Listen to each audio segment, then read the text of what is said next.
ఉన్నాడా? ఓ మొదలైంది రికార్డింగ్. అందరూ రెడీ. వదులుకుంటామా సార్? ఈరోజు అందరు రెడీగానే ఉన్నట్టు. ఆగిళ్ళ సార్ నమస్తే. ప్రార్థన మొదలెట్టండి సార్. స్టార్ట్ అయిపోయింది రికార్డింగ్. రైట్ సార్, సంతోషం.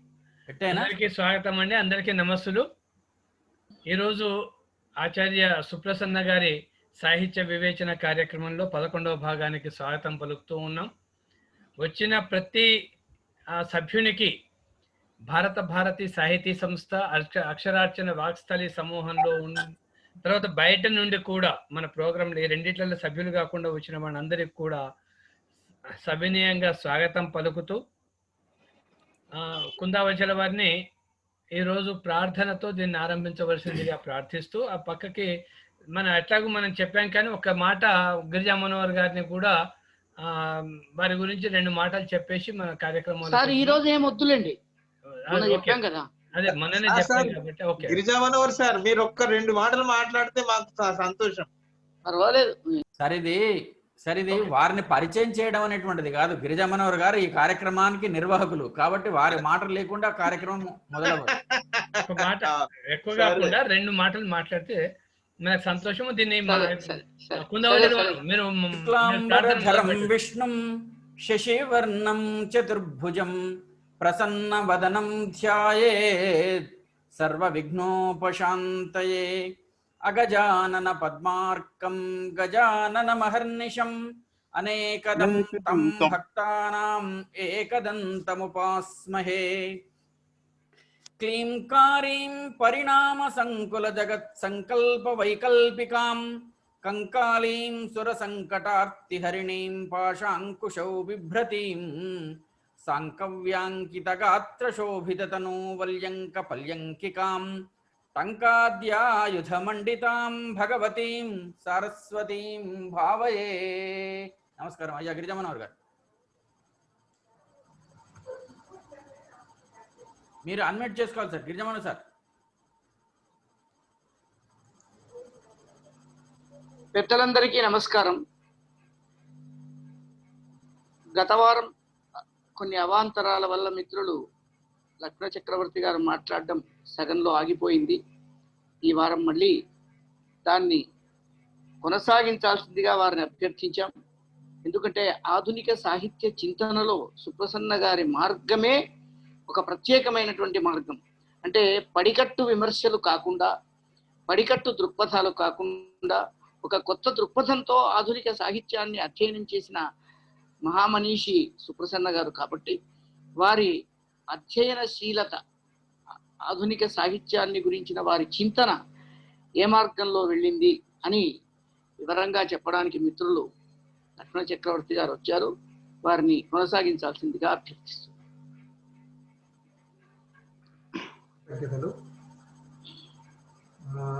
సభా సరస్వతికి నమస్సులు. వేదిక మీద ఉన్నటువంటి మిత్రులందరికీ నమస్కారాలు. నిజానికి గత వారమే నా మనసులో ఉన్న మాటలు ఈ ఆధునిక సాహిత్య గారి గురించి పూర్తి చేయవలసినటువంటి స్థితి ఉండింది. అలా చేయవలసిన కారణం భగవంతుడు ఎందుకో మరో వారానికి కూడా తీసుకువచ్చాడు. సరే, వారి సాహిత్య చింతనని గురించి ఇంకో 2-3 గంటలైనా మాట్లాడుకునేటటువంటి అవకాశం ఉన్నది అని ఆ రోజు ఎందుకన్నానో ఇవాళటికి ఇలా మాట్లాడుతున్నాను అని నా ప్రారంభ వాక్యాల్లో చాలా విషయాలు చెప్పవచ్చు, కానీ ఇవాళటికి ఈ విషయం మాట్లాడుతున్నాను అని ఎందుకన్నానో తెలియదు. ఆ వాళ్ళకి అంతే మాట్లాడినట్టున్నాను. దానికి కొనసాగింపుగా ఆ రోజు మాట్లాడుకున్న 2 మాటల్ని ఒక పూర్వరంగంగా ప్రస్తావిస్తూ ఇవాళటి విషయంలోకి వెళ్తాను. నేను సాహిత్య విమర్శ,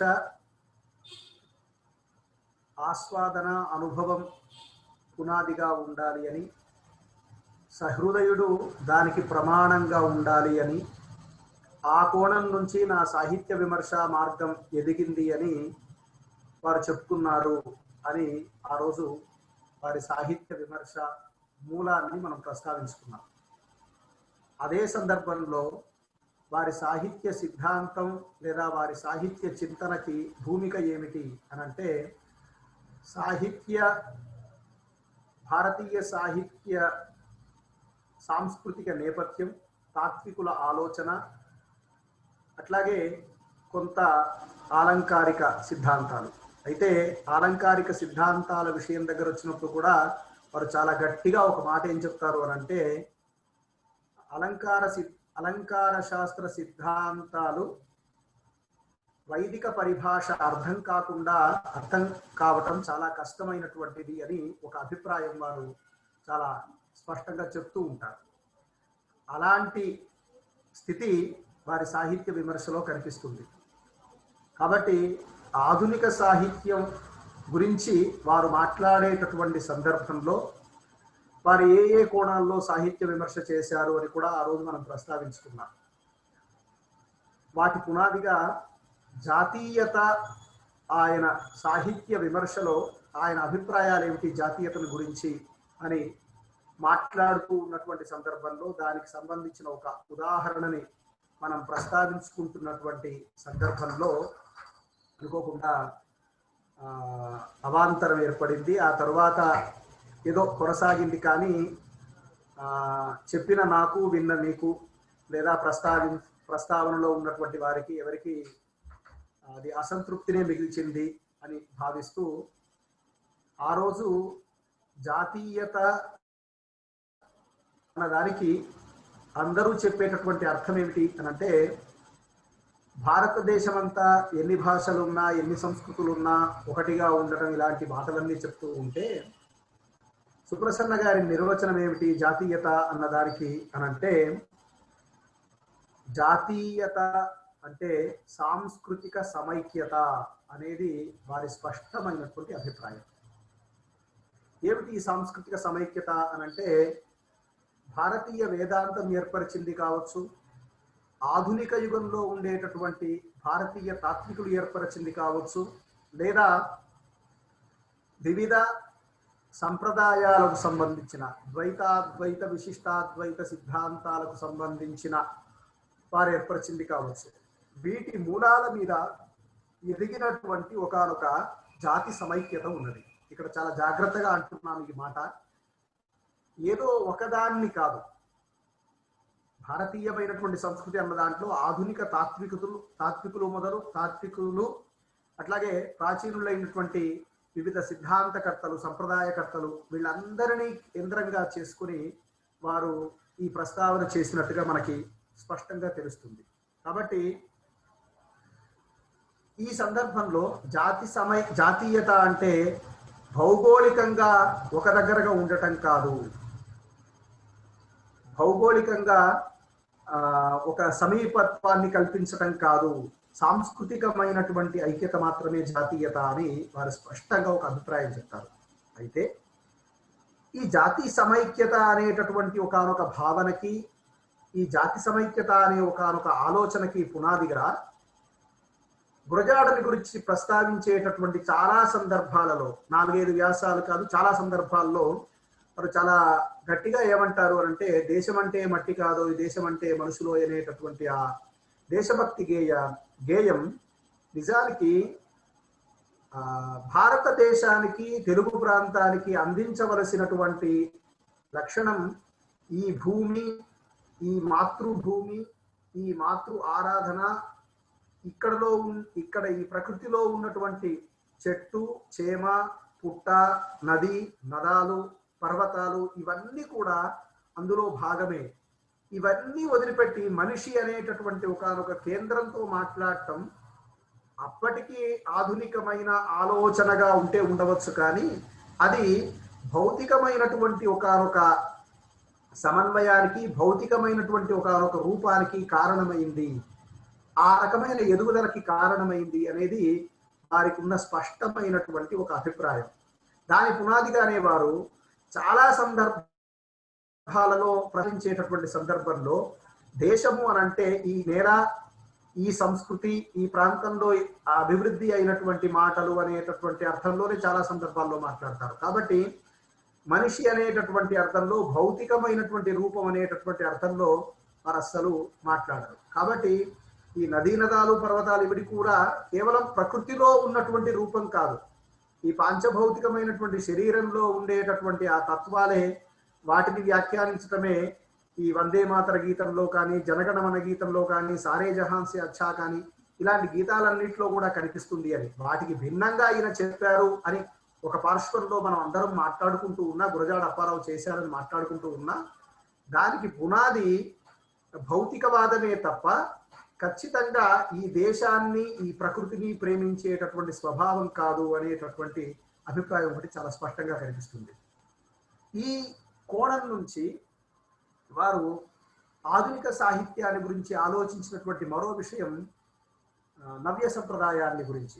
ఈ నవ్య సంప్రదాయాన్ని గురించి జీవి సుబ్రహ్మణ్యం గారు చారిత్రక రచనలన్నీ కూడా దానికి పునాది అని చెప్తే, కోవెల సంపత్ కుమారాచార్య గారు భావ కవిత్వం అభ్యుదయ కవిత్వానికి వ్యతిరేకంగా వచ్చినటువంటిది అని వారు భావిస్తే, కేతవరపు రామకోటి శాస్త్రి గారు సంప్రదాయాన్ని ఆధునికంగా చెప్పేటటువంటి ఒక పద్ధతిగా భావిస్తే, నియో క్లాసిజం అనే ఇంగ్లీష్ దేశంలో ఉన్నటువంటిది మన ప్రాంతానికి పునాది అని భావిస్తే, కోవెల సంపత్ కుమారాచార్య గారు మాత్రం వీరందరినీ ఆలోచనలతో సంవదిస్తూనే స్పష్టంగా చెప్పిన మరో అభిప్రాయం ఏమిటి అంటే, ఛందస్సు పాతది, కాల్పనికమైనటువంటి అభివ్యక్తి.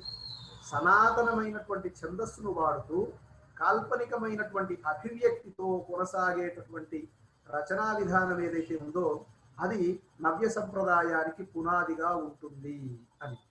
ఇక్కడ అభివ్యక్తి అనేటటువంటి దాని మీద ఆధునిక సాహిత్యంలో వారు చెప్పినటువంటి అభిప్రాయాలు చాలా చాలా చాలా సందర్భాల్లో మనం చర్చించుకోవటానికి, విశ్లేషించుకోవటానికి అవకాశాన్ని కల్పించేటటువంటి మాటలు. ఇప్పుడు ఆధునిక సాహిత్యాన్ని మనం కాలవాచిగా చర్చించుకోవాలనా, లేకపోతే వ్యక్తివాచిగా చర్చించుకోవాలనా, భావవాచిగా చర్చించుకోవాలనా అని ఆధునికత విషయంలో చాలా సందర్భాల్లో ఒక పెద్ద చర్చ జరిగింది. అందరూ భావవాచిగానే అని ఒక స్పష్టమైనటువంటి అభిప్రాయం చెప్తారు. వ్యక్తి అంటే కందుకూరి వీరేశలింగం అని, కాలం అంటే కందుకూరి వీరేశలింగం యొక్క కాలమని ఇక్కడి నుంచి ప్రారంభించడం కాకుండా భావనలో, ఆలోచనలో వచ్చిన మార్పు అని అంటారు. కానీ సుప్రసన్న గారు ఏమంటారు అని అంటే, ఇది కేవలం ఆలోచనగా తీసుకోవటం వలన, లేదా ఇది కేవలం ఒక భావనగా తీసుకోవటం వల్ల భౌతికమైన బుద్ధిపరమైనటువంటి ఆలోచనల యొక్క వికాసంగానే అది అభివృద్ధి చెందుతూ వచ్చింది, కానీ ఆ రకమైనటువంటి వ్యవహారంతోనే అది కొనసాగుతూ వచ్చింది. కానీ నిజంగా దాన్ని గుర్తించవలసింది అభివ్యక్తి విశేషంగా గుర్తించాలి అనేది సుప్రసన్న గారు ప్రతిపాదిస్తున్నటువంటి ప్రధానమైన అంశం. ఈ అభివ్యక్తి దేనికి సంబంధించింది అని అంటే వారు చాలా స్పష్టంగా చెప్తారు, ఇది భావనకు సంబంధించింది అనేటటువంటి మాటను ఒప్పుకున్నా అది భౌతికమైనటువంటి ఒకానొక స్వరూపంతో కూడింది కాదు. శబ్దము, అర్థము, భాష, అలంకారాలు, భావచిత్రాలు, ఊహా చిత్రాలు వీటన్నిటిలో కూడా అభివ్యక్తి వ్యాపించి ఉంది. ఏమండి అంటే నన్నయ్య కాలానికి, శ్రీనాథుని పద్యానికి, నన్నయ్య పద్యానికి, పోతన పద్యానికి, నాచన సోమన పద్యానికి, పెద్దన పద్యానికి, తరువాతి కాలంలో పద్యానికి పద్య రూపం అదే, కానీ అభివ్యక్తి విశేషం వల్ల దాన్ని మరో రకమైనటువంటి అంశంగా మనం చెప్పడానికి ప్రయత్నిస్తున్నాం. అట్లాగే ఆధునికమైనటువంటి ఒకనొక అంశాన్ని మనం చెబుతున్నటువంటి సందర్భంలో ఇది అభివ్యక్తి విశేషం అని చెప్పటం వల్ల చాలా కొత్తదైనటువంటి, నిరంతరం మారుతున్నటువంటి, లేదా నిరంతరం తన సమకాలాన్ని కవిత్వంలో చెప్పేటటువంటి అభిప్రాయం అక్కడ వ్యక్తమవుతూ ఉంటుంది అని. దీన్ని ఇంకా కొంచెం జాగ్రత్తగా చెప్పాలి అని అంటే, ఇప్పుడు కేవలం భావవాచి అన్నామనుకోండి, ఏమవుతుంది? 1880 నుంచి 2020 దాకా అదే అవుతుంది. అదే భావన కదా, కొత్త భావన ఏమున్నది? ఆధునిక భావనలే కదా. భౌతికమైనటువంటి లేదా అదైనటువంటి కళ్ళకు కనిపించే సత్యమే సత్యం అని చెప్పేటటువంటి విషయాలే ప్రధానంగా ఉంటాయి కదా. ఇంకా ఏం ఆధునికత? మళ్ళీ మార్పు ఉంది. అని అనుకోవాలి కదా. ఆ మార్పుని కాలానుగుణంగా అంటే 1920లో 30లో ఉన్నటువంటి కవిత్వ అభివ్యక్తికి 70లో ఉన్న అభివ్యక్తికి 2020లో ఉన్న అభివ్యక్తికి ఎంత తేడా ఉన్నది. కాబట్టి ఆధునికత అనేటటువంటి ఒక ప్రమాణం కాలాన్ని, వస్తువుని, లేకపోతే భావాన్ని, వ్యక్తిని అనేటటువంటి అర్థంతో కాక అభివ్యక్తి విశేషంగా ఎక్స్ప్రెషన్లో వచ్చినటువంటి మార్పు అని. ఇక్కడ ఈ ఎక్స్ప్రెషన్లో వచ్చిన మార్పు అనేటటువంటి ఒక మాట అనటం వల్ల మాత్రమే విప్లవ కవిత్వంలో కూడా సమసమాజ నిర్మాణమే వస్తువు, అదే సాహిత్యంలో కూడా అదే వస్తువు. కానీ చెప్పిన రీతి వల్ల ఇది విప్లవము, ఇది అభ్యుదయము అని అంటున్నాం. ఏమండి, ఉదాహరణకి కాల్పనిక కవిత్వమే ఉందనుకుందాం, భావకవిత్వమే ఉందనుకుందాం. ఈ భావకవిత్వంలో మనం మాట్లాడేటటువంటి భావకవిత్వానికి సంబంధించిన ఒక కొలమానంలో స్మృతి అనే ఒక ఘట్టం ఉంది. మాతృస్మృతికి, దేశస్మృతికి, నాయక స్మృతికి, సతీ స్మృతికి తేడా ఉంది కదా. కేవలం ఇవన్నీ కలిపితే భావనలే కదా. ఈ భావనలు వ్యక్తమైనటువంటి విషయం సతీ స్మృతి ద్వారా ఇంకో ద్వారా వ్యక్తం కావడంలో ఒక అభివ్యక్తి విశేషం ఏదో ఉన్నది. కాబట్టి అభివ్యక్తి విశేషంగా గుర్తించాలి అని ఒక మౌలికమైనటువంటి ప్రతిపాదన. ఈ మౌలికమైన ప్రతిపాదన ఏం చేస్తుంది అనంటే, సంఘ సంస్కరణ అని 1890లు 1900 ప్రాంతానికి సంబంధించిన ఒక మాటని మనం గుర్తిస్తే, అదే సంఘ సంస్కరణ 1980లో 90లో అదే రూపంలో ఉండదు. అది వస్తుపరమైన మార్పు, ఆలోచనాపరమైన మార్పు అని ఒక రకంగా మనం మాట్లాడతాం. కానీ అక్కడ రచనలో అభివ్యక్తి విశేషంగా వచ్చిన మార్పుని కూడా కేంద్రంగా చేసుకోవాలి అనేటటువంటి ఒక అభిప్రాయం కనిపిస్తుంది. ఇలా అనటంలో, అభివ్యక్తి విశేషం అని అనటంలో మరో కారణం కూడా నాకు కనిపిస్తుంది. అదేమిటి అంటే, గురజాడ ఆధునికతకి లేదా కందుకూరి ఆధునికతకి లేదా ఆ కాలానికి సంబంధించిన వ్యక్తుల యొక్క ఆధునికతకి కారణాలుగా వస్తువుని, రూపాన్ని, భాషని కారణంగా చూపించడం అనేది మనకి చాలా సాధారణంగా జరుగుతున్నటువంటి విషయం. భావన, వస్తువు, భాష, రూపం, ఇవి కారణంగా చూపిస్తున్నటువంటి సందర్భంలో అవే విషయాలు ప్రాచీన సాహిత్యంలో కూడా మనకి కనిపించేటటువంటి అవకాశం ఉంది. ఉదాహరణకి ఈ మాట అనడం ద్వారా విశ్వనాథ సత్యనారాయణ, అనుమూల కృష్ణమూర్తి, వానమామలై వరదాచార్యు ఇలాంటి కవుల యొక్క రచనలన్నీ పాతకాలానికి సంబంధించినవి, పాత సంప్రదాయానికి సంబంధించినవి అని ఏవైతే మాటలు మనకు వినిపిస్తున్నాయో వాటిని ఎదుర్కోవటం కూడా ఒక లక్ష్యంగా కనిపిస్తుంది. కాబట్టి ఆధునికమైనటువంటి ఒకానొక కొలమానాన్ని మనం దేని నుంచి వ్యక్తం చేయాలి, దేని నుంచి మనం చెప్పాలి అన్నప్పుడు చాలా స్పష్టంగా అభివ్యక్తి విశేషం అని అంటారు. ఆ అభివ్యక్తి విశేషం కూడా కాలం వల్ల వచ్చిందా, వ్యక్తి వల్ల వచ్చిందా అని మళ్ళీ ప్రశ్న వారే వేసుకున్నారు. కాలం వల్ల వచ్చేది అనుకోండి, ఒక కాలంలో నీ బుర్రలో ఎన్నో కదలికలు ఉన్నాయి అని అంటే అని ఒకడు 50 ఏళ్ల కింద 60 ఏళ్ల కింద రాస్తే, ఇవాళ నా బుర్ర ఒక చిప్ లాగా పనిచేస్తుంది అని అంటాడు. అంటే కాలం ఇచ్చిన ఒక కొత్త ఎక్స్ప్రెషన్ మాత్రమే అది. కానీ ఆ ఎక్స్ప్రెషన్కి కారణమైంది ఏంటి అంటే, వ్యక్తిలో ఉండే ఒక అభివ్యక్తి చేయాలనేటటువంటి తపన లేదా ఎక్స్ప్రెషన్లో కొత్తదనాన్ని తీసుకురావాలనే ప్రశ్న. దీని ద్వారా వారు ఏం చేశారు అంటే, ఉద్యమ కవిత్వంలో ఉంటూ రాసిన వాళ్లలో కూడా అభివ్యక్తి వల్ల ఉన్నతంగా కనిపించేటటువంటి వాళ్ళు, ఉద్యమేతరంగా ఉంటూ కూడా ఆ కాలానికి అనుగుణంగా అభివ్యక్తి విశేషంలో తమదైన మార్గాన్ని నిర్మించుకున్న వాళ్ళు, వీళ్ళందరినీ ఒక సరిలోకి తీసుకురావడానికి ఈ రకమైనటువంటి ఒక సూత్రాన్ని వారు ప్రతిపాదించడం అనేది మనకు కనిపిస్తుంది. ఆ తరువాత సుప్రసన్న గారి అభివ్యక్తి, ఇవాళ నేను మాట్లాడుతున్న మాటలో మొట్టమొదటిది నేను అభివ్యక్తి గురించి మాట్లాడాను.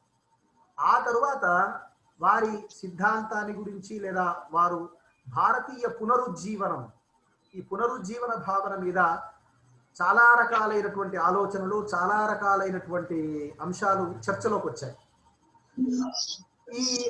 ఈ రకమైనటువంటి అభిప్రాయాలు లేదా ఈ రకమైనటువంటి ఆలోచన విధానాలన్నీ ఏవైతే ఉన్నాయో వీటన్నిటినీ ఒక కేంద్రంగా చేసుకొని వారు చెప్పే ఒక మాట ఏమిటి అని అంటే, పునరుజ్జీవనం అనేటటువంటిది కేవలం భౌతికమైనటువంటి అంశంగా చూడకూడదు.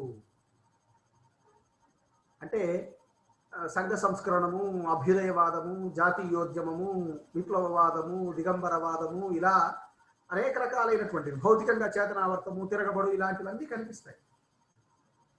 ఏమండి, ఈ పునరుజ్జీవనం అనేటటువంటి ఒక భావన మనం సంఘ సంస్కరణ కాలానికి మాత్రమే సంబంధించింది అయితే దానికి సంఘం పునాది అనేటటువంటి మాట చాలామంది భావిస్తుంటే, దానికి వ్యతిరేకంగా లేదా దాన్ని కాదు అంటూ సుప్రసన్న గారు ప్రతిపాదించినటువంటి అంశం ఏమిటి అని అంటే, పునరుజ్జీవనం అన్నది తాత్వికంగా వచ్చిన ఆలోచనలకి సంకేతమే కానీ భౌతికమైన చింతనకు కాదు, భౌతికంగా మార్పు వచ్చిన ఆలోచనలకు మార్పులు కాదు అని. ఇక్కడ గమనించాల్సింది ఏమిటి అని అంటే, అంతకంటే ముందున్న సమాజంలో కొన్ని శాస్త్రాలని కొందరు చదువుకోకపోతే ఈ తాత్వికుల ఆలోచనల ద్వారా అది సర్వజన సామాన్యంగా వెళ్ళేటటువంటి అవకాశం వచ్చింది. ఆధునిక కుటుంబ వ్యవస్థ రామాయణమో మరో కావ్యమో చెప్పడానికి ప్రయత్నిస్తే దాన్ని వివేకానందుడు చాలా ఆధునికంగా మళ్ళీ వ్యాఖ్యానించడం కనిపిస్తుంది.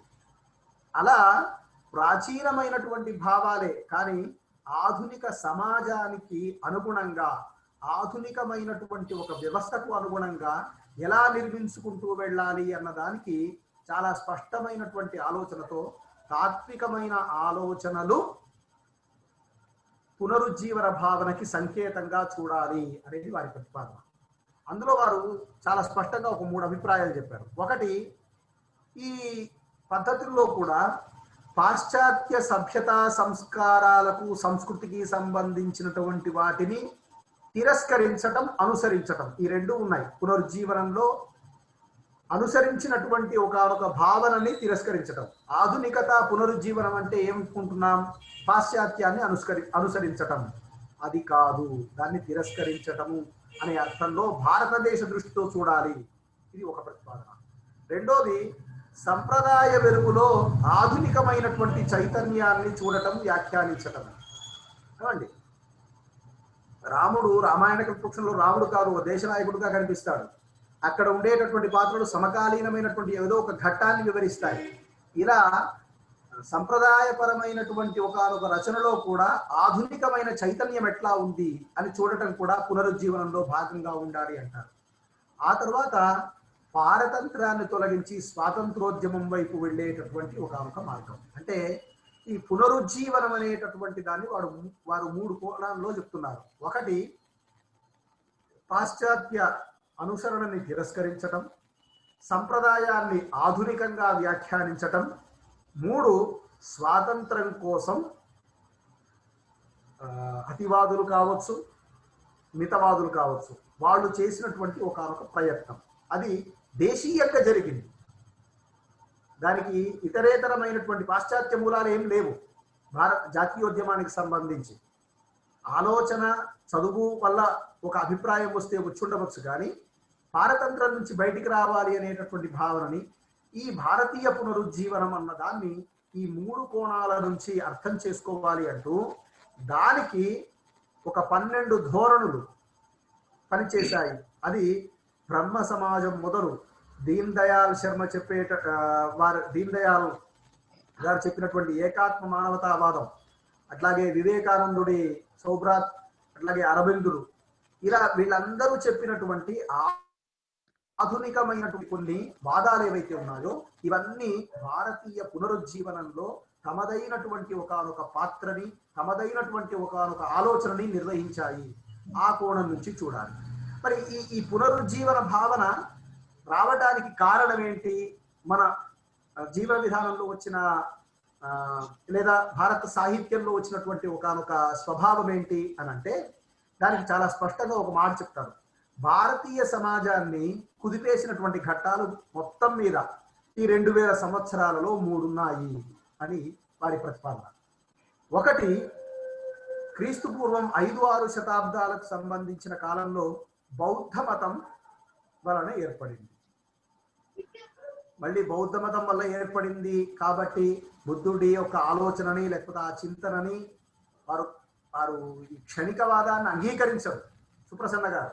కానీ సాంప్రదాయంలో బుద్ధుడిది కూడా ఒక ఫిలాసఫీ అని మాత్రం ఒక ఘట్టం రాస్తారు. అంటే ఇక్కడ అర్థం చేసుకోవాల్సింది ఏమిటి? అసలు అద్వైతం నుంచి విశిష్టాద్వైతానికి వచ్చినప్పుడే కొంత ప్రకృతి అనేటటువంటి ఒకనొక భౌతిక స్పర్శ ఏర్పడింది, ఒకనొక ఆలోచన ఏర్పడింది. అలాంటి దృక్పథం సంప్రదాయం కూడా కొంత కలిగించి ఉంది. కాబట్టి మొట్టమొదటి కుదుపు ఎక్కడ అంటే 5-6 శతాబ్దాల్లో బౌద్ధ మతం. దీనివల్ల ఏం జరిగింది అంటే కర్మకాండకు సంబంధించిన కొన్ని అంశాలని ప్రశ్నించబడ్డాయి, కొన్ని అంశాలు చర్చించబడ్డాయి. ఒకటి. రెండవది, క్రీస్తు శకం 9-10 శతాబ్దంలో ఇస్లాం దండయాత్ర. ఇదేం చేసింది అనంటే శైవ వైష్ణవాల మధ్య లేకపోతే హిందువులుగా భావించబడేటటువంటి లేదా భారతీయులుగా భావించేటటువంటి విభిన్న దేవతల్ని కొలిచేటటువంటి విభిన్న వర్గాల వాళ్ళు కొట్లాడుకునే ఒక స్థితికి తీసుకొచ్చింది ఇది అనేటటువంటిది మరొక ఆలోచన. మూడవది, 18-19 శతాబ్దాల్లో పాశ్చాత్యుల వల్ల వచ్చినటువంటి లౌకికమైనటువంటి దృష్టి. ఈ 3 రకాలైనటువంటి కారణాలు మనం మళ్ళీ పునరుజ్జీవనం అనే ఒక భావన గురించి ఆలోచించాల్సిన పరిస్థితిని ఏర్పరచాయి అనేది చాలా స్పష్టంగా ఆయన చెప్తున్నటువంటి మాట. ఎవరో మాట వినిపించట్లేదని మీరు పోస్ట్ చేశారు, వినిపిస్తుందా లేదా?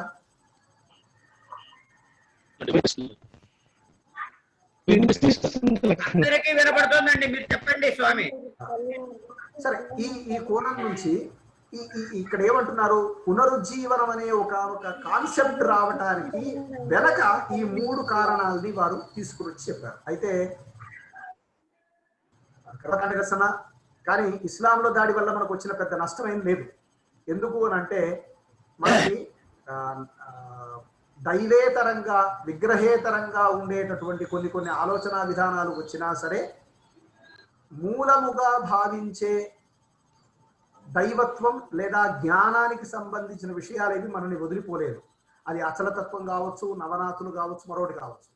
కొంత వైదిక సంప్రదాయానికి భిన్నంగా ఉండవచ్చు కానీ పూర్తిగా భారతీయమైనటువంటి ఒకనొక వ్యవస్థని అవి దూరం చేసుకోలేదు.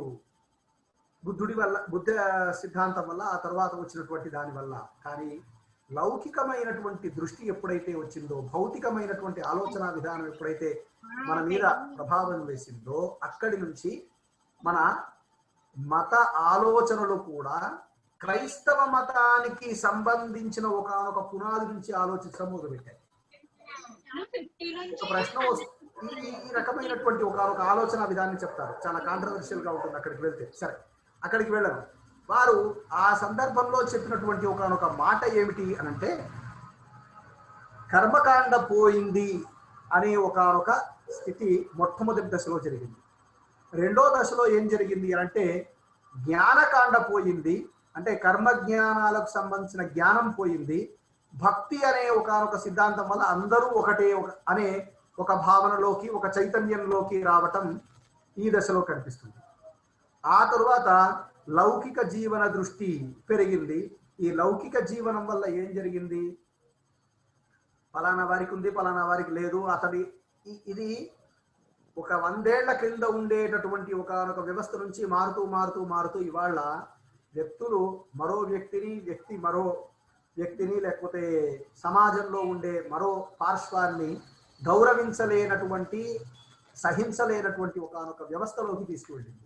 చిన్నాభిన్నం చేసింది. ఏమండి, ఈ రకమైనటువంటి అనైతికత పెరిగింది ఈ రకమైన లౌకిక దృష్టి వల్ల అనేది ఒక ప్రతిపాదన. సో మొట్టమొదట మాట్లాడుకున్నటువంటి మాటలో అభివ్యక్తి విశేషము, ఆ తరువాత పునరుజ్జీవనం అనేటటువంటి ఒకానొక భావనకి సంబంధించిన అంశం మనం ప్రస్తావించుకున్నాం. ఆ తరువాత సాహిత్య సృజనలో అంటే ఆధునిక సాహిత్యానికి సంబంధించినటువంటి ఒకానొక సృజనలో ఏది ప్రధానం అంటే ఆలోచన ప్రధానమా, అనుభవం ప్రధానమా అని చాలా చాలా గట్టి ప్రశ్న ఒకటి వేసుకుంటారు. ఆలోచన నుంచి మనం సాహిత్య సృజన చేయాలా, అనుభవం నుంచి చేయాలా అని. ఇది చాలా కష్టమైనటువంటి అంశం కూడా. ఎందుకంటే స్త్రీవాదము, దళితవాదము, ఇతర వాదాలన్నీ వచ్చినప్పుడు నీదైన వేదనను వ్యక్తం చేయటానికి నీకు అనుభవం తప్పకుండా కావాల్సిందే అని. అయితే ఆ అనుభవాన్ని వ్యక్తం చేయటంలో ఆలోచన ప్రధాన పాత్ర వహిస్తుంది తప్ప అనుభూతి ప్రధాన పాత్ర వహించటం లేదు. అనుభూతి కోణం నుంచి వ్యక్తం కావటం లేదు. అందుకనే ఒక వేదన తగలవలసిన చోట లేదా సహృదయుడు అందుకోవలసిన చోట అందుకోలేకపోవటం అనే ఒకనొక వ్యవస్థలోకి వెళ్తూ ఉన్నాడు, అందుకోలేకపోవటం అనే ఒకనొక కారణంలోకి వెళ్తూ ఉన్నాడు. దాన్ని కేంద్రంగా చేసుకొని ఆధునిక యుగంలో ఉన్నటువంటి విజ్ఞానం, దాని యొక్క అవగాహన సర్వజన సామాన్యం కాకపోవటం వల్ల కవికి పాఠకుడికి మధ్య ఒక దురవగాహన, అస్పష్టత ఏర్పడింది అని.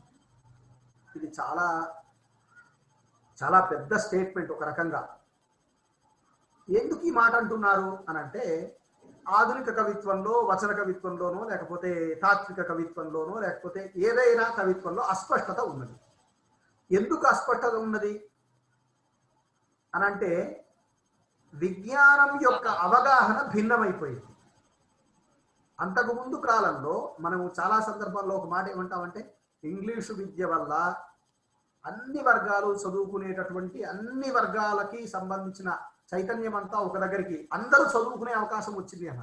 ఆ చదువు ఏ చదువు అంటే మనదైన జీవన విధానాన్ని ఆలోచించేటటువంటి విధానాన్ని కల్పించినటువంటి, ఆలోచించే విధానాన్ని వ్యక్తం చేసినటువంటి చదువు కాదు. ఆ అవగాహన భిన్నమయ్యేసరికి ఏమైంది, నీవు చెప్పే అభివ్యక్తి పాఠకుడిగా నాకు తొందరగా అర్థం కాకపోవటం అనే ఒక వ్యవస్థ ఏర్పడింది, అర్థం కాకపోవటం అనే ఒక లక్షణం ఏర్పడింది.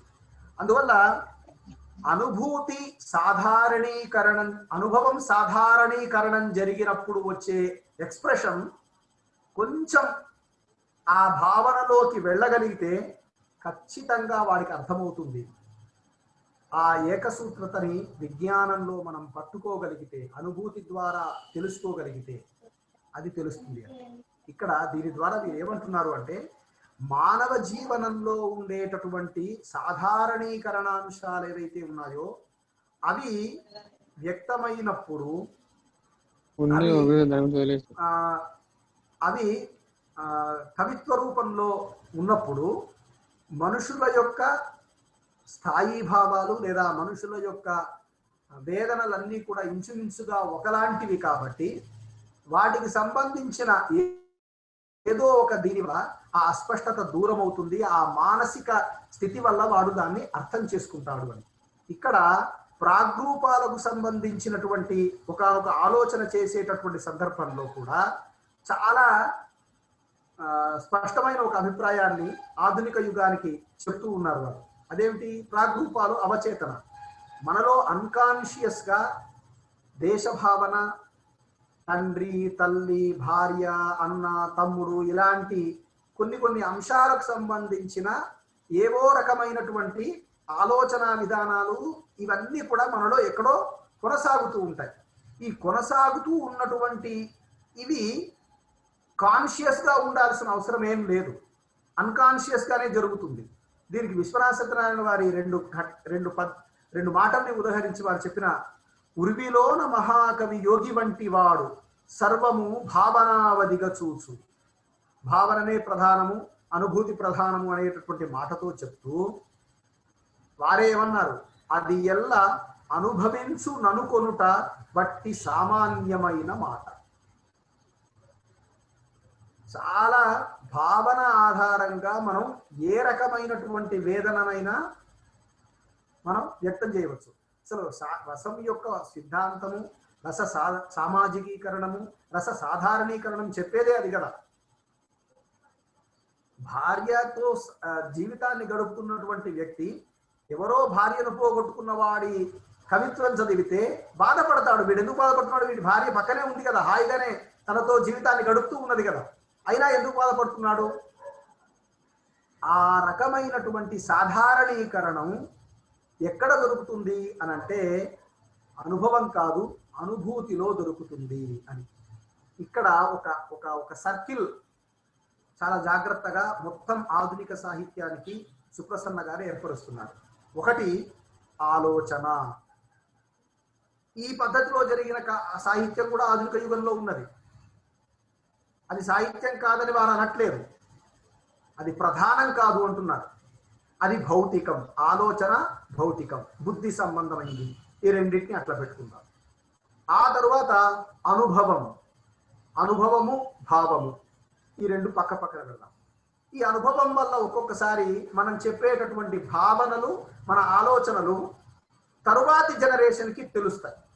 అంటే ఉదాహరణకి నాకంటే వయసులో పెద్దవాళ్ళు చాలా మంది 60-70లో ఉన్నవాళ్ళు ఉన్నారు. వారు చెప్పేటటువంటి విషయం నాకు ఆ వయసు వస్తే కానీ అర్థం కాదు. అలాంటి స్థితి ఆ భావం అనుభవం ద్వారా చెప్పవచ్చు. మూడో దశ ఏమిటి? దానికి భావము ఆలోచన ఏం అవసరం లేదు. నీలో అనుభూతి చెందేటటువంటి ఒకానొక స్వభావం అంతర్గతంగా ఉంటే అది ఎప్పటిదైనా సరే, ఏ రూపాందైనా సరే నువ్వు పొందవచ్చు అని ఒక సూత్రాన్ని చెప్తున్నారు. సో ఆలోచన, అనుభవము, అనుభూతి, ఇందులో కవిత్వ సృష్టికి కానీ కవిత్వ అవగాహనకు కానీ కొలమానం ఏమి కావాలి అనంటే అనుభూతే కావాలి. ఇది మరో మౌలిక సూత్రం. సో అభివ్యక్తి, అనుభూతి, పునరుజ్జీవనం, ఇది మూడో రకమైనటువంటి అంశం.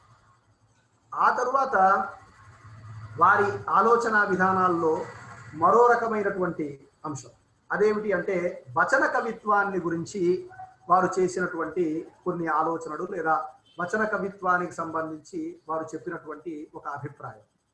కథాసాయి ప్రక్రియాపరంగా అని నా ఉద్దేశం. అంటే దీర్ఘ కవిత కావచ్చు, వచన కవిత కావచ్చు, కథానిక కావచ్చు.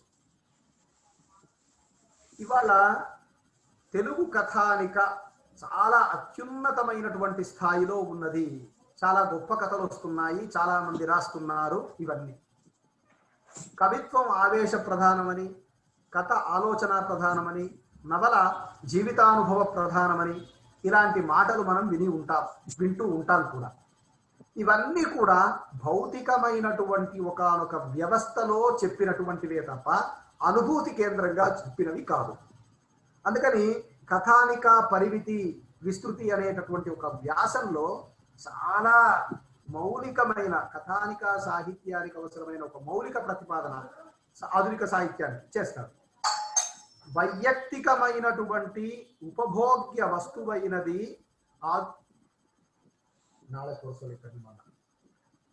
ఆధునిక వైయక్తిక ఉపభోగ్య వస్తువైనది ఆధునిక సాహిత్యం. ఆ రకమైనటువంటి వ్యవస్థ ఏదైతే ఉందో దాని గురించి మాట్లాడేటటువంటి అంశాలు ఇక్కడ చెప్తున్నాడు ఆయన. ఆ సందర్భంలో ఏమంటారు అంటే ఒక కథానిక, ఒక ఆధునిక సాహిత్యం వ్యక్తిగతమైనటువంటి ఉపభోగ్యమయ్యింది. ఎవరికి వారు ఆలోచించేది, ఎవరికి వారు పొందేది అయ్యింది. రెండవది కథానిక సాహిత్యం మౌఖికమైనటువంటి బుర్రకథ, హరికథ, జానపద కథ ఇత్యాదులన్నీ కూడా కొనసాగుతున్న కాలంలో చదువుకున్న వాడికి మాత్రమే అవగాహనకు వచ్చేటటువంటి స్థితికి తీసుకొచ్చింది అన్నారు. చాలా పెద్ద స్టేట్మెంట్ అండి ఇది. అదేంటి? కథానిక రచయిత పాఠకంగా ఉండేది, కథ వక్త శ్రోతకి మధ్య కేంద్రంగా ఉండేది. ఇది అందరూ ఒప్పుకుంటాం. కథానిక ఏం చేసింది అనంటే మనదైన ఒకానొక కథని వినటం ద్వారా, కథని అనుభవంలోకి తెచ్చుకోవటం ద్వారా ఉన్నటువంటి ఒకానొక వ్యవస్థ చదివితే కానీ ఎప్పుడైతే చదవటం అనే ఒక లక్షణం వచ్చిందో నీ వ్యక్తిగతమైనటువంటి అనుభవం, నీ వ్యక్తిగతంగా నువ్వు దాన్ని ఆనందించడం మొదలైంది. అంటే సామూహిక సాధారణ, ఎవరిదో సౌండ్ అండి ప్లీజ్, ఎవరిదో ఒక సామూహికమైనటువంటి ఒకానొక వ్యవస్థకి సంబంధించి, ఒకానొక ఆలోచన విధానానికి సంబంధించి దాన్ని ప్రధానం చేస్తూ ఒక్క నిమిషం సార్.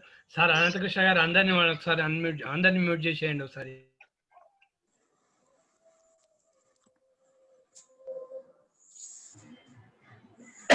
లక్ష్మణ సార్, మీరు తమరు ఒక్కరు అన్మ్యూట్ చేసి మాట్లాడండి సార్ దయచేసి. Okay sir. అంటే ఈ కథ నీవు ఒక్కడివే ఆనందించేటటువంటి ఒకానొక స్థితికి కథానిక తీసుకెళ్ళింది నిన్ను అని ఒక. క్షమించాలి, మీరు మ్యూట్ అయ్యారు మళ్ళీ. మనం అందరం కథానిక చాలా అద్భుతమైన ప్రక్రియ, ఇవన్నీ మనం చెప్తుండగా సామూహికమైనటువంటి ఒకానొక ఆనందాన్ని కాక వ్యక్తిగత వైయక్తికమైన ఆనందాన్ని మనం పొందుతూ ఉన్నాం, ఆ కోణం నుంచి మనం నడుస్తూ ఉన్నాం అని చెప్పటం చాలా ప్రధానమైనటువంటి అంశం. ఆ తరువాత వస్తువు విషయంలో ఏర్పడినటువంటి కట్టుబాట్ల వల్ల, భావధోరణుల వల్ల విశ్వజనీయమైనటువంటి అనుభవం కథానిక వల్ల దూరమయ్యింది. కథానిక మీద పెద్దగా మాస్టర్ వ్యాసాలు చాలా తక్కువ కనిపిస్తాయి, కానీ కథానిక ఒక విస్తృతమైనటువంటి జీవితానుభవాన్ని ఇవ్వలేకపోతుంది అన్నదానికి కారణాన్ని చెప్తూ, అది సామూహికంగా ఒకే రకమైన అనుభూతిని ఒక బుర్రకథ చెప్పేవాడో లేకపోతే ఒక జానపద కథ చెప్పేవాడో అందించేటటువంటి ఒకనొక సంప్రదాయాన్ని కథానిక దూరం చేసింది. ఇది ఒక ప్రక్రియ పైన ఒక మౌలికమైనటువంటి ఆలోచన. ఆ తరువాత ఈనాటి వచన కవిత్వాన్ని గురించి వారు చెప్పినటువంటి మాట, ఈనాటి వచన కవిత్వ ఉద్యమం సంగీతంపై తిరుగుబాటు. ఇది అదేమిటి, పద్యం పైన తిరుగుబాటు, గేయం పైన తిరుగుబాటు, ఇలాంటి మాటలన్నీ మనం మాట్లాడుతూ ఉంటాం కదా.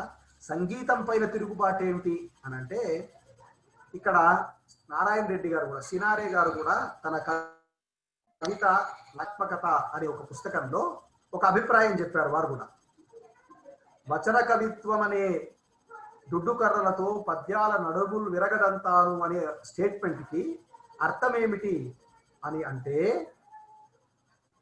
అక్కడ ఒక అర్థం ఏముంది అని అంటే, లయాత్మకంగా నడుస్తున్నటువంటి వాటి గేయాల పైన తిరుగుబాటు అని అర్థం చేసుకోవాలి తప్ప కేవలం పద్యం అని అర్థం చేసుకోకూడదు అని అంటారు నారాయణ రెడ్డి గారు కూడా. వారికంటే ముందే సుప్రసన్న గారు సంగీతంపై తిరుగుబాటు అని. అందుకనే ఇక్కడ సంగీతంపై అనటంలో కూడా శ్రీశ్రీ లాంటి వారు వచన గేయం రాయటం, తిలక్ లాంటి వాళ్ళలో ఇంకా స్పష్టమైన వచన కవితా లక్షణాలు ఉంటూనే గేయ స్వభావం ఉండటం ఉన్నాయి. వీటన్నిటిని కేంద్రంగా చేసుకొని వచన కవిత్వం అనేటటువంటిది దేనిపైన తిరుగుబాటు, కవిత్వోద్యమం దేనిపైన తిరుగుబాటు అనంటే సంగీతంపై, అంటే లయాత్మకంగా నడిచేటటువంటి ఒకనొక అంశం పైన తిరుగుబాటు అని ఒక మౌలికమైనటువంటి ప్రతిపాదన వారిది. రెండవది,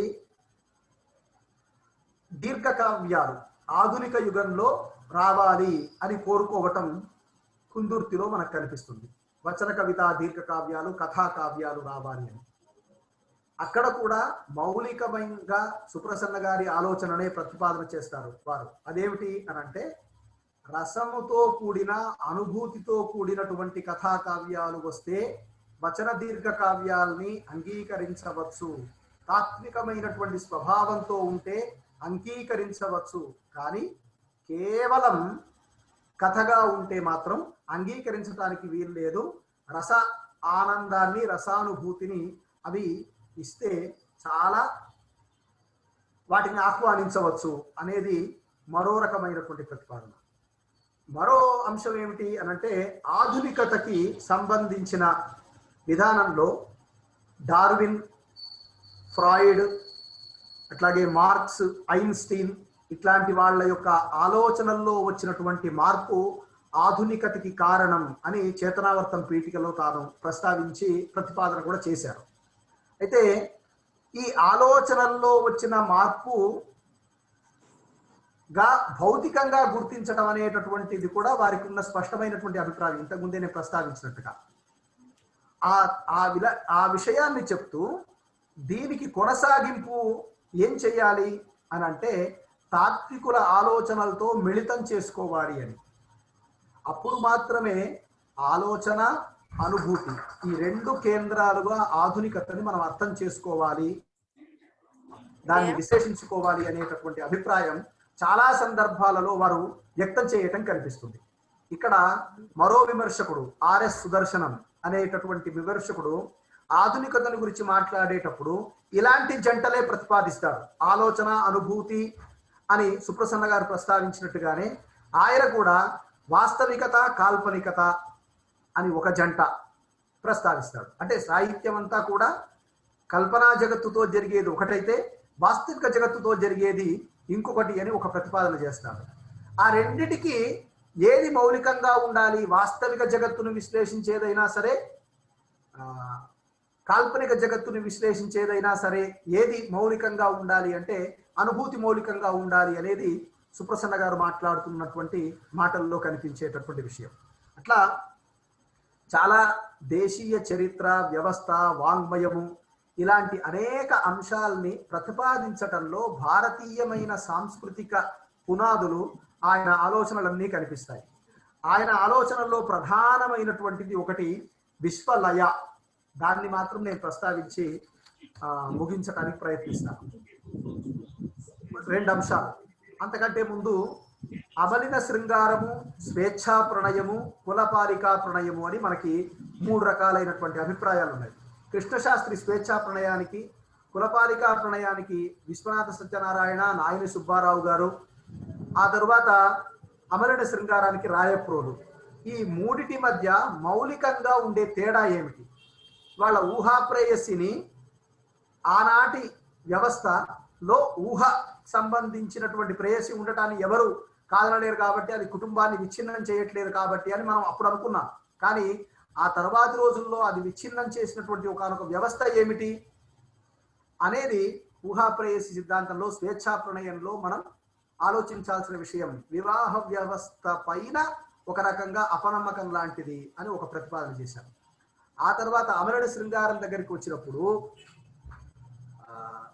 స్త్రీ పురుషుల తల్లిదండ్రులు, అక్కాచే తమ్ముడు ఇలాంటి వ్యవస్థల్లో స్త్రీ పురుషులకు సంబంధించినటువంటి స్నేహానికి ఒక కొత్త నిర్వచనం ఆధునిక యుగంలో ఇవ్వాల్సి వచ్చి ఆ రకమైనటువంటి ఆలోచన ఆయన చేశారు. కానీ ఆ పునాది మీద నడిచేటటువంటి ఒక కాన్సెప్ట్ తర్వాత రోజుల్లో గట్టిగా లేకపోవటం వల్ల అది నిలబడలేదు. కానీ కులపాలికా ప్రణయ సిద్ధాంతం పూర్తిగా దేశీయమైనది. నాయని సుబ్బారావు, విశ్వనాథ సత్యనారాయణ, గిరికుమారి ప్రేమ గీతాల పైన మాట్లాడే సందర్భంలో దాన్ని ఏదో ప్రేమ కవిత్వం, స్వేచ్ఛా ప్రణయం కింద చాలా మంది భావిస్తే, పిన్నరసాని పాటలు కానీ, గిరికుమారుని ప్రేమ గీతాలు కానీ మౌలికంగా కులపాలికా ప్రణయాన్ని, భార్య పట్ల ఉండే ప్రేమని ప్రతిపాదించేటటువంటి విషయాలు అని ఈ మూడిటి మధ్య ఉండే తేడాని చెప్తూ ఒక ప్రతిపాదన చేశారు. ఆ తర్వాత వారి విశ్వలయ, ఇది చెప్పి నేను ముగిస్తాను.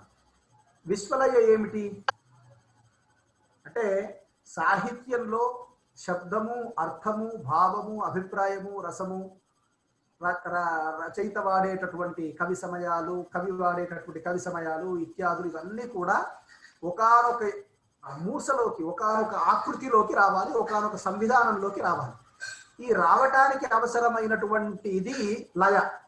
సంజీవదేవ్ దీన్ని ఏమంటాడు అనంటే, శిల శిల్పం కాదు, శిల అయినప్పుడే శిల్పం, వర్ణం చిత్రం కాదు, నాదం సంగీతం కాదు, చలనం నృత్యం కాదు, ఇవన్నీ ముడి పదార్థం.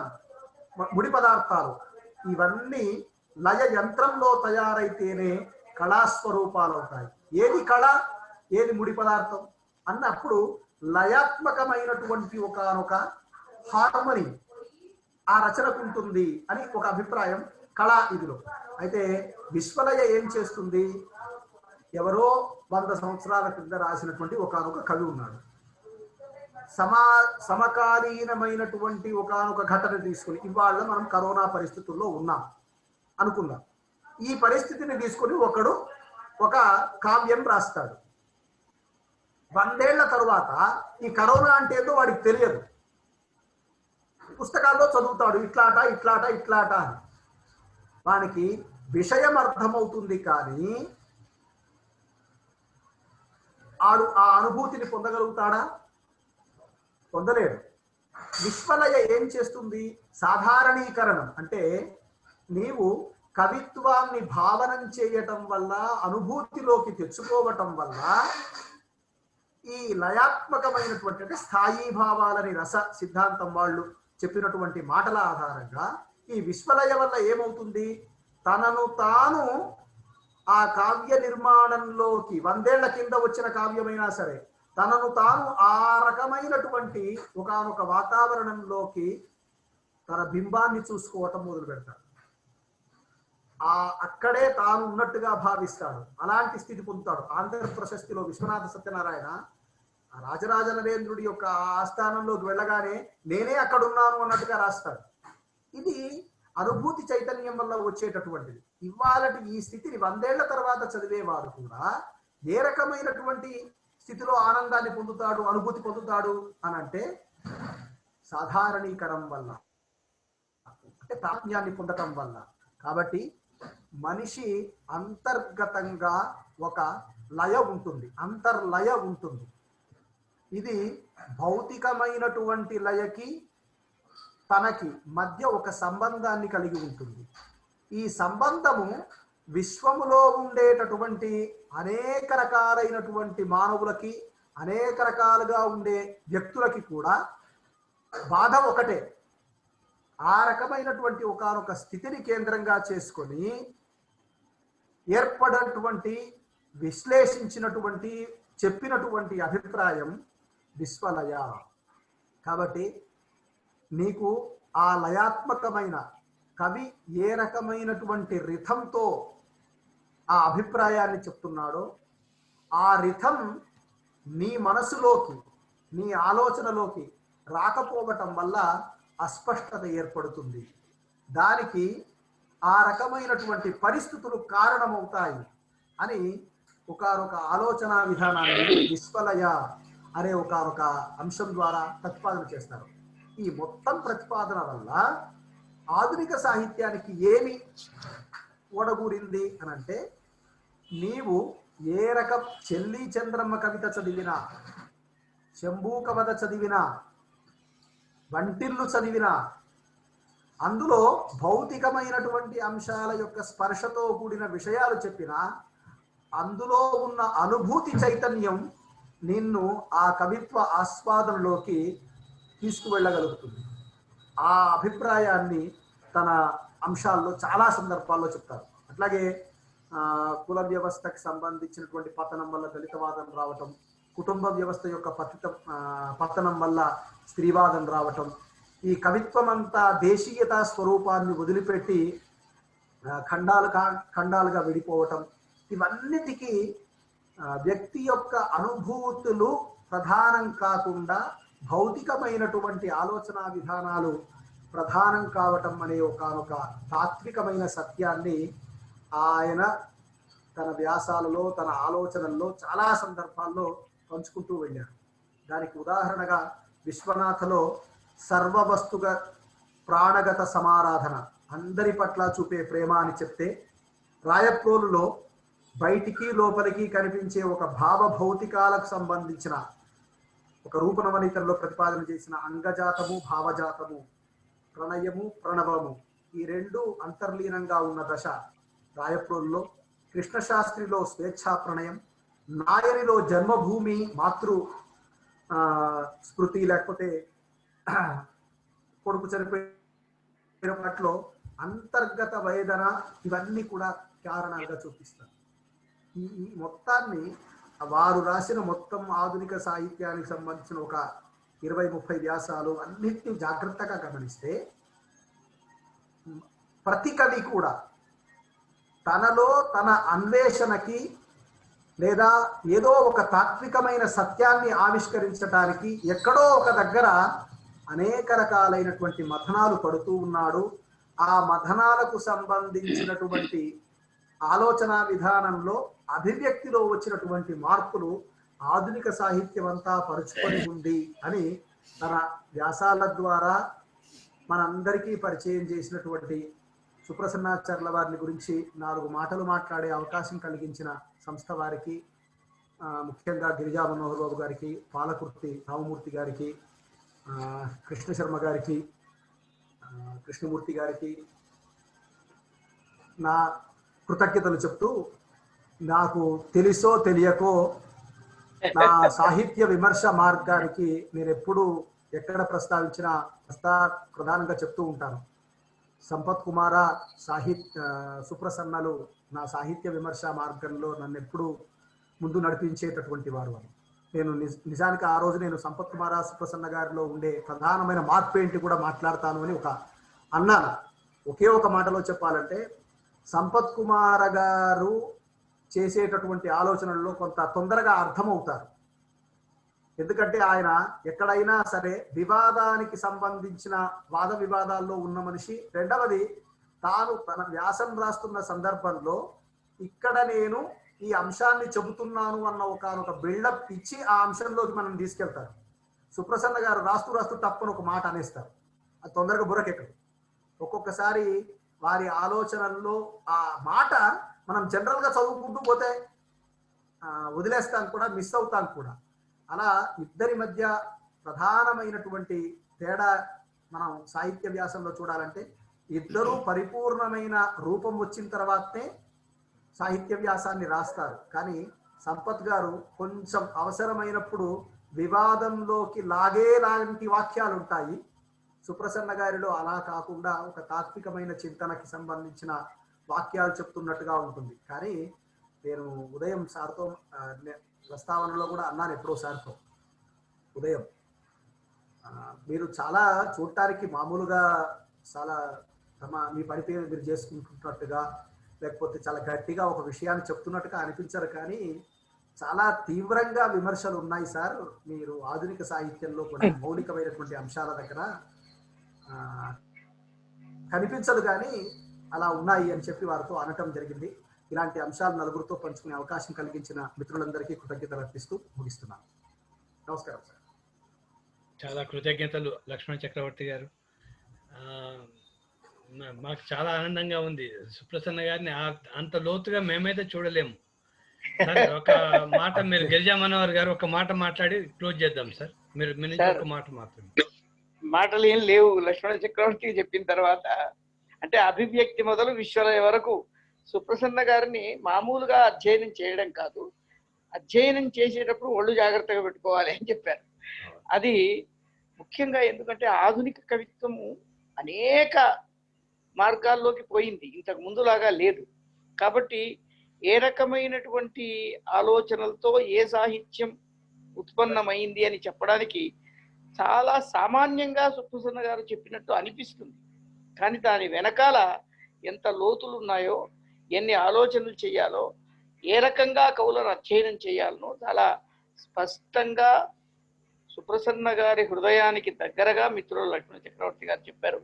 వారికి ప్రత్యేకమైనటువంటి ధన్యవాదాలు. కృష్ణమూర్తి గారు, అయ్యా మీరు అంటే వచ్చిన దాదాపుగా 42 మంది పార్టిసిపేట్ చేశారు సార్. వారందరికీ ఒకసారి కృతజ్ఞతలు చెప్తున్నాను ప్రతి పేరు పేరున. కృష్ణస్తుతితోని రామమూర్తి గారు హ్యాండ్ రేస్ చేశారు. ఎందుకు ఎవరండి? ఎవరు? ఒకరు హ్యాండ్ రేస్ చేశారు. ఉమామేశ్వర్ గారు అనుకుంటా. ఉమామేశ్వర్ గారు మాట్లాడండి. ఓకే, మంచి కార్యక్రమాన్ని నిర్వహించిన నిర్వాహకులకు ముందు నమస్తులు. మిత్రుడు లక్ష్మణ చక్రవర్తితో ఒక విషయం మాట్లాడాలి. అమలిన శృంగార సిద్ధాంతం రాయప్రోలు వారు కులపాలిక ప్రణయం విశ్వనాథ్ వారు, స్వేచ్ఛా ప్రణయం కృష్ణశాస్త్రి గారు అన్నారు. మరి ఈ సమయంలో వచ్చినప్పుడు ఇప్పుడు చలం గారిని కృష్ణశాస్త్రి గారిని ఒకే ఘాటన అనే పదం సరైందేనా, కట్టాలా? పర్వాలేదు, ఆ? మంచిదే. ఇది అది కొంచెం నాకు అంటే 2-3 డౌట్స్ ఉన్నాయి, కానీ ఇది ఒక్కసారి దయచేసి వివరించండి ప్లీజ్. చాలా జాగ్రత్తగా సుప్రసన్న గారు చెప్పిన మాటని నేను మళ్ళీ చెప్పడానికి ప్రయత్నిస్తున్నాను. ఊహా ప్రేయసికి ఉదాహరణగా కృష్ణశాస్త్రి, చలం ఊహా ప్రేయసి ఉదాహరణగా కృష్ణశాస్త్రి, చలం దగ్గరికి వచ్చినప్పుడు మాత్రం ఆయన ఊహల్లో ఏం లేరు.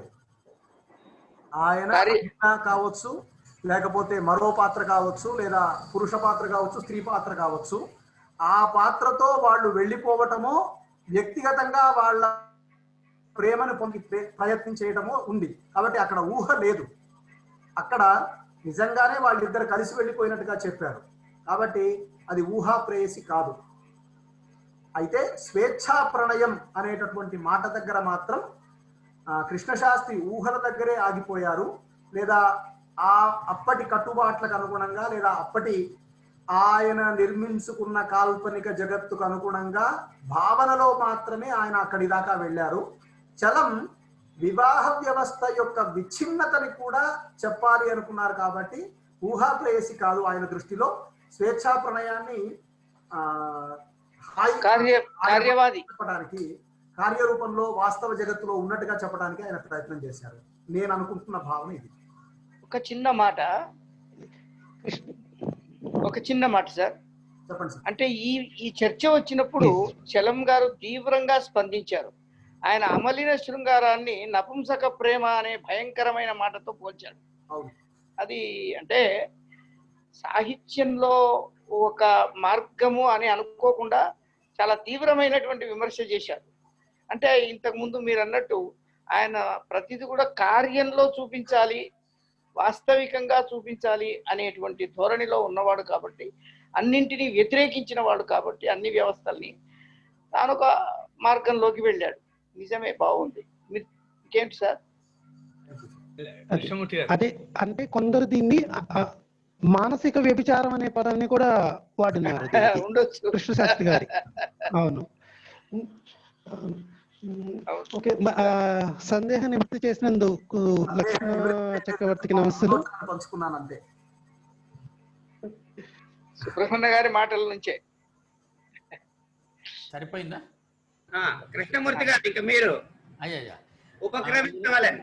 ఈరోజు వాళ్ళ కృష్ణమూర్తి గారు మంచి స్తుతి చేశారు. మొన్న శుక్లాంబరధరం ఒకటి, గజాననం మాత్రమే చదివి వినిపించారు. వాళ్ళ అమ్మవారిని కూడా కలిచారు. లేదు సార్, ఎప్పుడు అమ్మవారిది కూడా ఉంటుంది. పద్యాలు ఇవాళ పరిపూర్ణంగా కటాక్షించింది మనని. నేను పద్యాలు చదివే అవకాశం వస్తే వదిలిపెట్టాను సార్. ఈరోజు కార్యక్రమంలో డాక్టర్ లక్ష్మణ చక్రవర్తి గారు అద్భుతమైనటువంటి ప్రసంగంతో మంచి విషయాలని మనకు అందించారు. ఇది సుప్రసన్న గారి సాహిత్య వివేచనలో 11వ భాగం ముగిసింది. చాలామంది కొత్త వాళ్ళు కూడా, అంటే ఇంతకుముందు ఎప్పుడు ఈ వేదిక సభకు రానటువంటి వాళ్ళు కూడా వచ్చినారు. అందరికీ పేరు పేరున చాలామంది వచ్చినారు. దాదాపు ఒక దశలో 43 మంది దాకా చేరినారు. వాళ్ళందరికీ కృతజ్ఞతలు తెలియజేసుకుంటున్నాము. మళ్ళీ వచ్చే వారం ఇదే సమయానికి సుప్రసన్న గారి సాహిత్యంపై ఇంకో ఉపన్యాస కార్యక్రమం ఉంటుంది. ఇంకొక సంతోషకరమైనటువంటి వార్త ఏమిటంటే, వచ్చే శుక్రవారం నుంచి, అంటే ప్రతి శుక్రవారం, వచ్చే వారం శుక్రవారం, శనివారం 2 రోజుల పూర్వ కార్యక్రమం ఉంటుంది. శుక్రవారం నాడు టైం చెప్పకండి, వివరం చెప్పమండి. గురుపతి గిరిజా మనోహర్ బాబు గారు మాట్లాడుతున్నారు ఆ విషయంలో. సార్ నేను అదే చెప్తున్నాను సార్. సమయం చెప్పట్లేదు. సమయం ఈ టైం ఉంటే ఉండవచ్చు, లేకపోతే మారవచ్చు. కానీ వారం మాత్రం మారదు. అది శుక్రవారం మాత్రమే ఉంటుంది. శుక్రవారం ఉంటుంది మన కార్యక్రమం, శనివారం ఉంటుంది. ఏం కార్యక్రమం చెప్పండి. చెప్తున్నాను సార్. అది డాక్టర్ మల్లాప్రగడ శ్రీమన్నారాయణమూర్తి గారి సౌందర్యలహరి పైన ప్రసంగ పరంపర. మనకి ఇంతకుముందు ఒక రోజు మాట్లాడినారు, తర్వాత అనివార్య కారణాల వల్ల అది ఆగిపోయింది. ఇప్పుడు మళ్ళీ కొనసాగుతూ ఉంటుంది. ఈనాటి కార్యక్రమాన్ని శ్రీకృష్ణ స్తుతి చేస్తూ ముగించుకుందాం. కవితాశక్తి భవత్పదాబ్జయుగళీ కైంకర్యమై సర్వశాస్త్ర వివేకంబు భవద్గుణానుభవ మార్గం వై సదా జీవన వ్యవసాయం విధిజల్ల మౌక్తిక ఫలం వై వెల్గినందాలు నీ భవబంధంబుల లెక్కసేయునెవడప్ప గోపికా వల్లభ. నమస్కారం.